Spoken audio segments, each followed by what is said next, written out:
Shikha Nag, and I'm the President for Image Management Professional Association for Bangalore Chapter.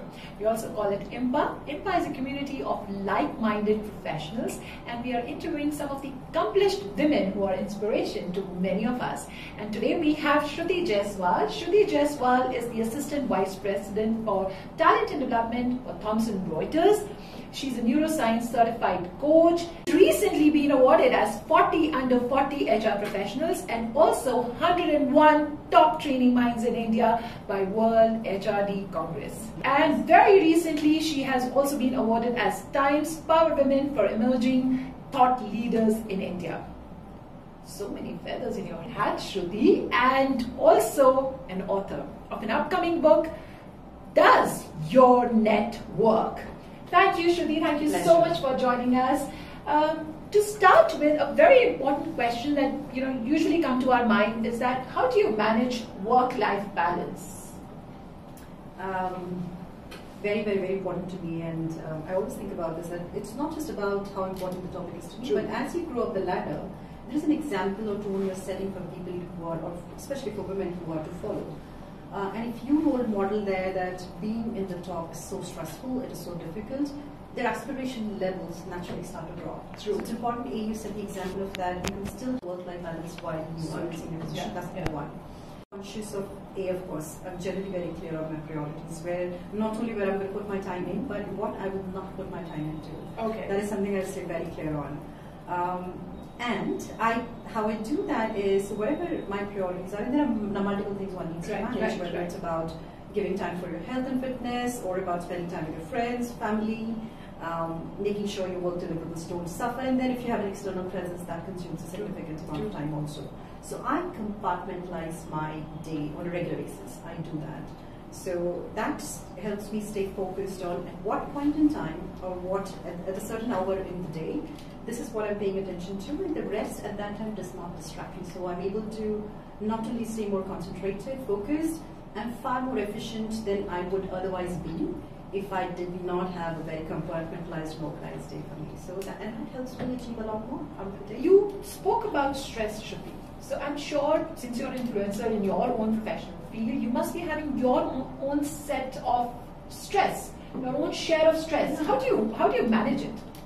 I think even before you get into the stage of managing the stress, the important part is recognizing when you're stepping into the zone of stress, so that you can prevent stress even before you have to start working towards curing the stress. So being self-aware as to what are your triggers for stress, because stress is not about some piece of work not getting done, but there are certain triggers that lead to stress. For example, you may have some pet peeves. Being aware and then recognizing them at a point when they start to occur it goes a long way. So I do that, and then I accordingly, once I know that I'm getting stressed, I step out of that zone or that situation for that time, and then I could do anything else to change my mood. So I stop thinking about that situation for the time being, and then by the time I get back, that situation is no more stressful. You're disconnecting yourself from the situation. Yeah, it helps me become a lot more rationalized. I'm able to balance my emotions a little before I start to respond to that situation. So if I have to ask you your one success mantra, so tell us your one success mantra. I'm a very, very strong believer of growth mindset. Okay. I believe that the difference between can or cannot is about making the choice, because it's the only thing that can get in between is you yourself and nothing else. So I look up to, so whenever I'm aspiring or wanting to do something, I look at people who are able to do it versus, or look at those, even if those are few, I would focus on those few people who are able to do it versus so many others who did not. So you rather look at the road maps and not the roadblocks. Absolutely, I think something like that. Yeah. So very well said, Shruti. Now coming back to image, if I have to ask you, how important is image in today's world? First impressions may not be the last, but they are lasting, right? We all know it, and that doesn't go away. And anyway, you don't always get enough time to be able to change and build that impression on how you talk, what you're capable about. It's your first impression that catches attention, and your image in terms of how you dressed, what are the first few things that you say, your body language, they cast those first impressions. So they are your, they give you a head start before you get an opportunity, or which you may not at all at times, to further build that impression. So the initial impressions go a long way. Shruti, mostly I get this question that image is mostly important from your professional point of view. I always get this question, but I feel that it is equally important from your personal life as well. So do you think that image is required both in your personal and professional field? Absolutely, both. And for me, somebody who doesn't, I don't wait for a specific day to be able to dress in a particular way. Or so you need to dress occasionally, and I think to the occasion, so that A, you build that right perception right at the start, and number two, every day is special. Even personally, on a regular day basis, I want to live that day as special as it can be, like any other day for me.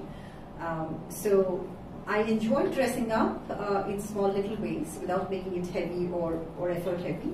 And if that means if I'm taking my going out with my friends, I would like to dress in a way that makes me feel part of that occasion, of being as casual as I can be versus as formal all the time.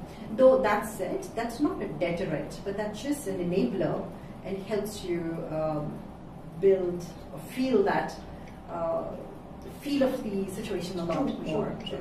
So since we are talking about the situations and the occasions, do you feel that clothing and grooming should be appropriate, with your profession, with your roles and goals? Do you think it has to be? Yeah, like I said, it gives you a head start. So for people, for example, today if I'm meeting somebody for the first time, and if I'm dressed absolutely not to the occasion, it's not about a particular dress, but if I'm not dressed to the occasion, there is an impression that I would have left.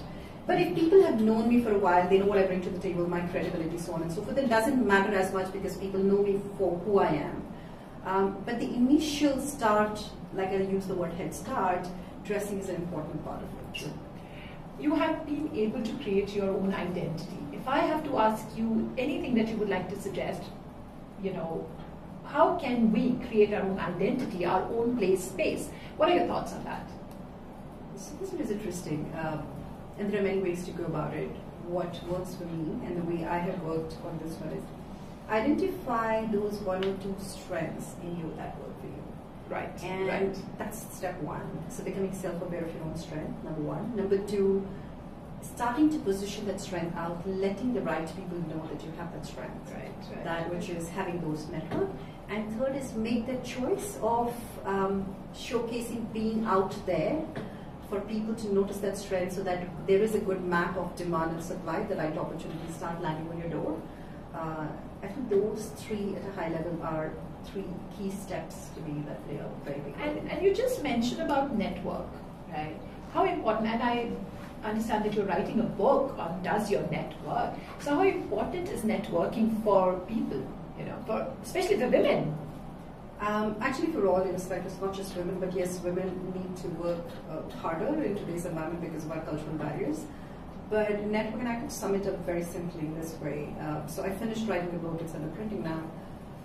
You can have all the abilities that you have, all capabilities. But what makes some people who have the abilities but they are able to outshine is that they make those abilities visible to the right people, and that's where your network lies. So you have the network who's able to match right opportunities to you for the abilities that you have. And in addition to your ability, network, the third aspect is your aspiration, as long as you stay persistent with that. True.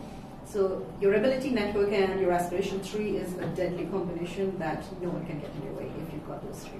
So I think very beautifully you put it.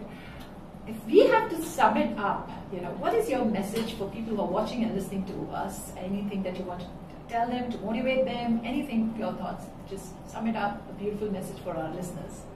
Maybe one single line, perhaps that's something that's an easy recall for you. Don't let yourself get in your own way. Everything else will be taken care of. Just get yourself ahead. So I think that is the only showstopper. I think you summed it up so beautifully, Shruti. Thank you so much for your time. Thank you so much for coming. And thank you so much for listening to us.